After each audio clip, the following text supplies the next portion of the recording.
स्वागत है आप सभी का अपना प्यारा सा यूट्यूब चैनल गुंजन गुरुजी में। सो फ्रेंड्स, हम आपके लिए लेकर आए हैं सुपर फास्ट सीरीज, जो आपका साइंस का टॉप 50 क्वेश्चंस है। काफ़ी इंपॉर्टेंट है और काफ़ी इंटरेस्टिंग क्वेश्चंस है।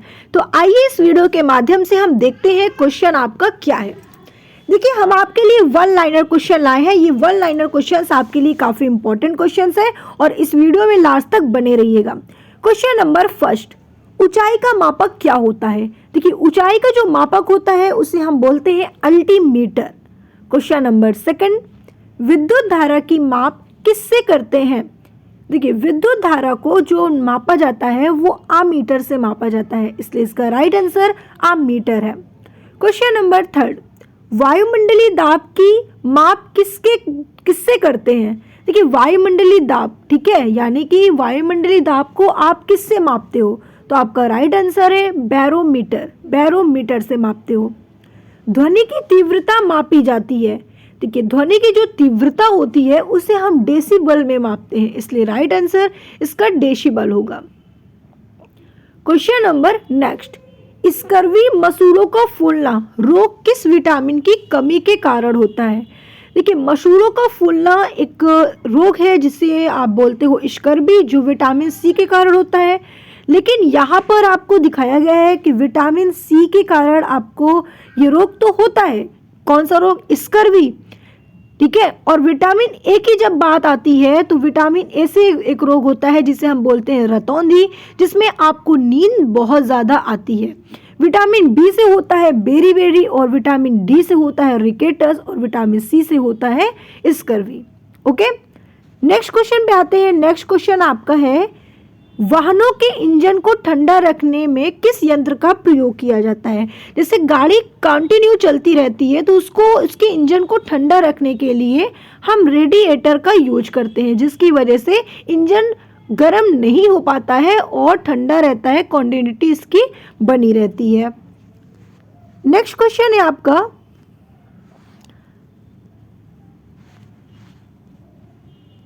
मानव मस्तिष्क कितने ग्राम का होता है? देखिए, जब मानव मस्तिष्क की बात आती है तो आप कह सकते हो कि 1350 से 1450 ग्राम तक मानव मस्तिष्क का भार होता है।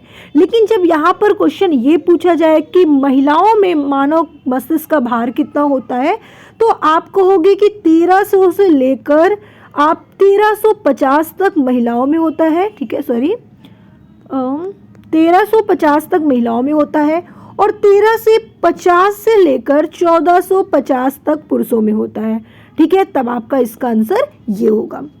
लाल रक्त कणिकाओं का जीवन काल कितने दिन का होता है? देखिए, लाल रक्त कणिकाएं बोले तो आरबीसी का जीवन काल कितने दिन का होता है? 120 दिन का होता है। आरबीसी एक ऐसा सेल होता है, एक ऐसी कोशिका होती है जिसमें कोई न्यूक्लियस नहीं होता है और जिसे हम लोग क्या कहते हैं? ब्रेनलेस के नाम से जानते हैं। ऐसे कोशिका का नाम बताइए जिसके पास न्यूक्लियस नहीं होता है, तो उसे हम ब्रेनलेस कहते हैं। क्या कहते हैं? ब्रेनलेस के नाम से जानते हैं। आपसे ऐसा क्वेश्चन भी पूछा जा सकता है कि किस कोशिका को ब्रेनलेस कहा जाता है, तो आरबीसी को कहा जाता है। नेक्स्ट क्वेश्चन है आपका, आरडीएक्स रिसर्च डिपार्टमेंट एक्सप्लोजिव की खोज किसने की थी? तो जॉर्ज फ्रेडरिक हेनिंग ने इसकी खोज की थी।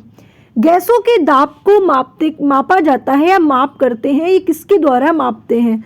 तो मैनोमीटर के द्वारा हम गैसों के दाब को मापते हैं। ऊंचाई का मापक क्या है? मैंने पहले भी बताया, अल्टीमीटर होता है ऊंचाई का मापक। नेक्स्ट क्वेश्चन है आपका, पुरुषों में पाई जाने वाली कंठ नली की लंबाई कितनी होती है? जो आप बोलते हो तो उसकी जो कंठ मतलब बोलते हो ना, गले के पास एक कंठ होता है, तो उसकी लंबाई पुरुषों में मैक्सिमम जो होती है वो 20 mm होती है। नवजात शिशु की श्वसन दर कितनी होती है? देखिए, नवजात शिशु की जो श्वसन दर होती है वो मैक्सिमम 30 से 60 प्रति मिनट होती है। बैरोमीटर की खोज किसने की थी? टोरिसेली ने बैरोमीटर की खोज की थी। जल का जमना फ़ारेनहाइट पर कितना होता है? देखिए, जल का जो जमना होता है, जल जो बर्फ में हो जाता है, ठीक है, चेंज हो जाता है, तो वो फ़ारेनहाइट पे कितना होता है? 32 डिग्री होता है, ठीक है, 32 डिग्री फ़ारेनहाइट होता है। और अगर केल्विन में पूछा जाए तो 273 केल्विन होता है, और अगर डिग्री सेंटीग्रेड में पूछा जाए तो 0 डिग्री सेंटीग्रेड होता है। रासायनिक ऊर्जा का प्रकाश ऊर्जा में परिवर्तन होना क्या कहलाता है? मोमबत्ती का एक उदाहरण है। मोमबत्ती का उदाहरण है कि जो रासायनिक ऊर्जा से प्रकाश ऊर्जा में ये परिवर्तित होती है।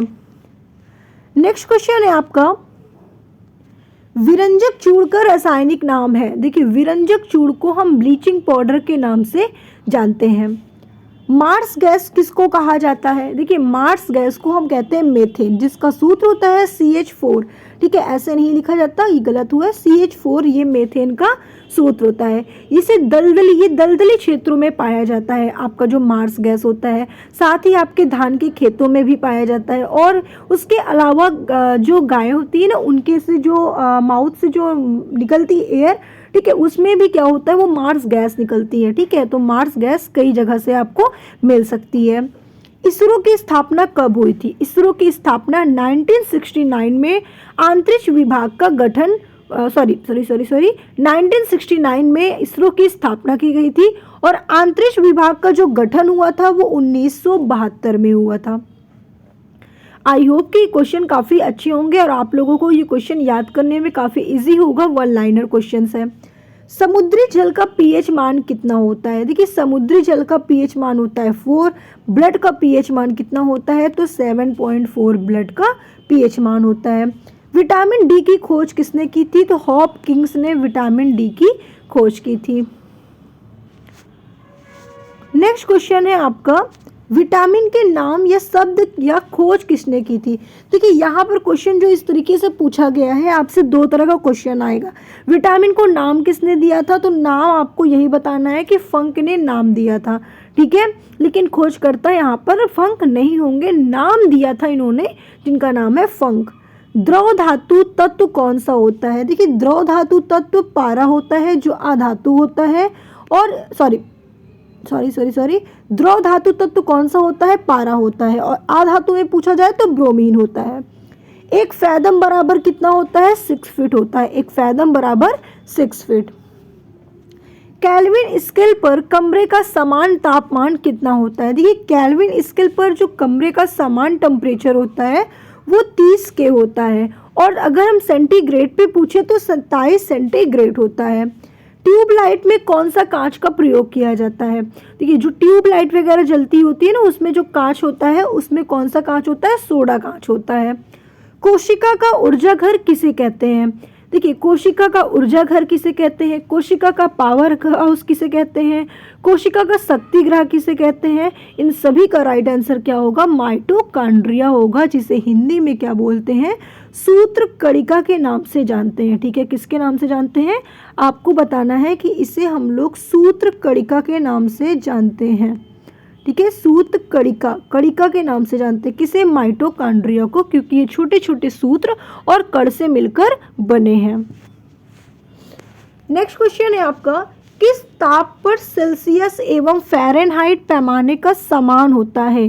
देखिए, कौन से टेम्परेचर पर सेल्सियस और फ़ारेनहाइट मान समान होता है? तो -40 डिग्री पर फ़ारेनहाइट और सेल्सियस का पैमाना समान होता है। सेरीकल्चर किससे संबंधित है? तो रेशम का उत्पादन हम सेरीकल्चर के अंतर्गत करते हैं। हृदय में विकार का पता लगाने के लिए प्रयोग में लाया जाता है। देखिए, हृदय में जो विकार का पता लगाते हैं वो ईसीजी के थ्रू लगाते हैं। ईसीजी का पूरा नाम होता है इलेक्ट्रोकार्डियोग्राफ। इसके द्वारा हृदय में विकार का पता लगाया जाता है। हृदय की बात अगर हम करते हैं तो हृदय में 4 चैम्बर होते हैं। ठीक है, और हृदय में कितने वॉल्व होते हैं? तो आपको बताना है, हृदय में टोटल 4 वॉल्व होते हैं, यानी कि 4 कपाट होते हैं और 4 चैम्बर होते हैं। ठीक है, चलिए नेक्स्ट क्वेश्चन पे आते हैं। प्राथमिक रंग किसे कहा जाता है? देखिए, जो प्राथमिक रंग होता है वो लाल, हरा और नीला होता है। मानव शरीर का कौन सा अंग टाइफाइड से मुख्य रूप से प्रभावित होता है? तो आपकी आंत होती है। ठीक है, अगर आपको टाइफाइड जैसे डिसीज हो गए हैं तो आपका जो अंग होगा वो सबसे पहले छोटी आंत ग्रसित होगा। ठीक है, इसका राइट आंसर इसका राइट आंसर आंत होगा, स्मॉल इंटेस्टाइन। नेक्स्ट क्वेश्चन है आपका, निमोनिया रोग किस अंग को प्रभावित करता है? देखिए, निमोनिया रोग की जब बात आती है तो निमोनिया जो होता है वो फेफड़े को प्रभावित करता है। फेफड़े को इंग्लिश में क्या कहते हैं? लंग्स कहते हैं। और फेफड़े का अध्ययन कहाँ पे होता है? तो आपको बताना है पल्मोनरीलॉजी। ठीक है, पल्मोनरीलॉजी में हम फेफड़े का अध्ययन करते हैं। ध्वनि ऊर्जा से विद्युत ऊर्जा में परिवर्तन होता है माइक्रोफोन। ठीक है, मतलब कि माइक्रोफोन का जो एक उदाहरण मैंने दिया कि ध्वनि ऊर्जा से विद्युत ऊर्जा में ये परिवर्तन होता है। ध्वनि का वेग अधिकतम क्या होता है? स्टील में क्या होता है? अधिकतम होता है ध्वनि का जो वेग होता है। कार्बन डाइऑक्साइड की उपस्थिति बारिश के पानी का पीएच कहाँ तक कम कर सकता है? तो लेकिन मैक्सिमम हम कह सकते हैं कि 6 तक। ठीक है, एंटीसेप्टिक सर्जरी का सूत्रपात किसने किया था? देखिए, एंटीसेप्टिक सर्जरी का जो सूत्रपात किया था वो जोसेफ ने किया था, जोसेफ लिस्टर ने किया था, इसलिए राइट आंसर आपका ये होगा। ओके, चलिए नेक्स्ट पे आते हैं हम लोग। 0 केल्विन किसके बराबर होता है? देखिए, 0 केल्विन की जब बात आती है तो 273 डिग्री के बराबर 0 केल्विन होता है। कौन सी जीवित सबसे छोटी कोशिका होती है? देखिए, हमारे शरीर की जो सबसे छोटी कोशिका होती है वो माइकोप्लाज्मा होती है। ठीक है, माइकोप्लाज्मा क्या है? एक प्रकार का ये बैक्टीरिया है जो सबसे छोटी कोशिका होती है। पूरे यूनिवर्स की सबसे छोटी कोशिका माइकोप्लाज्मा होती है, जिसे हम PPLO के नाम से भी जानते हैं इसे। द्विनाम पद्धति की खोज किसने की थी? द्विनाम पद्धति की खोज कैरोलस लिनियस के द्वारा की गई थी। दूध को किस ताप पर पाश्चराइज किया जाता है? तो 62 डिग्री सेल्सियस के अकॉर्डिंग हम लोग इसको पाश्चराइज कर सकते हैं। कौन किसी भी तरह की ऊर्जा प्रदान नहीं करती है? तो विटामिन जो होता है उससे, विटामिन की चीज खाने से आपको कोई ऊर्जा प्रोवाइड नहीं होता है। नेक्स्ट क्वेश्चन है आपका, सापेक्षता का सिद्धांत किसने दिया था? देखिए, सापेक्षता का सिद्धांत आइंस्टीन के द्वारा दिया गया था। किस्कोग्राफ नामक यंत्र की खोज किसने की थी? देखिए, किस्कोग्राफ नामक यंत्र की खोज जगदीश चंद्र बसु ने की थी। The history of Hindu science किसकी अनुपम कृति है? तो मेघनाथ साहा की कृति है the history of Hindu science. किसने बताया कि पृथ्वी अपने अक्ष पर घूमती हुई सूर्य की परिक्रमा करती है? ये बात आर्यभट्ट ने बताई थी कि पृथ्वी अपने अक्ष पर घूमती हुई सूर्य की परिक्रमा करती है। परमाणु के सिद्धांत का प्रतिपादन किसने किया था? जॉन डाल्टन ने किया था। नेक्स्ट क्वेश्चन है आपका, द्रव में ठोस का उदाहरण। सबसे अच्छा द्रव में ठोस का उदाहरण समुद्री जल है। किस रंग का तरंगदैर्घ्य सबसे कम होता है? तो बैगनी का सबसे कम होता है और लाल का सबसे अधिक होता है। लहसुन में गंध का कारण है। देखिए, लहसुन में जो स्मेल आती है वो इलायसिन के कारण आती है। ठीक है, इलायसिन के कारण क्या होता है भाई? लहसुन में गंध आती है। तो आपको वीडियो अच्छी लगी तो मुझे कमेंट करके ज़रूर बताइएगा। आपने अगर रेलवे का फॉर्म डाला हुआ है और तैयारी कर रहे हैं, ठीक है, तो बहुत ही अच्छी बात है। ये साइंस का जो क्वेश्चन है मैं आपके लिए लाई हूँ, काफ़ी सिलेक्टिव क्वेश्चन और इम्पॉर्टेंट क्वेश्चन है। तो बने रहिए हमारे साथ गुंजन गुरुजी में। और आपने अभी तक चैनल को सब्सक्राइब नहीं किया और बेल आइकन का बटन ऑन नहीं किया तो बहुत बड़ी गलती कर रहे हैं, क्योंकि हम आपके लिए टॉप 25 क्वेश्चंस, काफ़ी सिलेक्टिव क्वेश्चंस लाते हैं और ये क्वेश्चन आपको मिस बिल्कुल नहीं करना है। फिर मिलते हैं नेक्स्ट क्लास में नेक्स्ट वीडियो के साथ।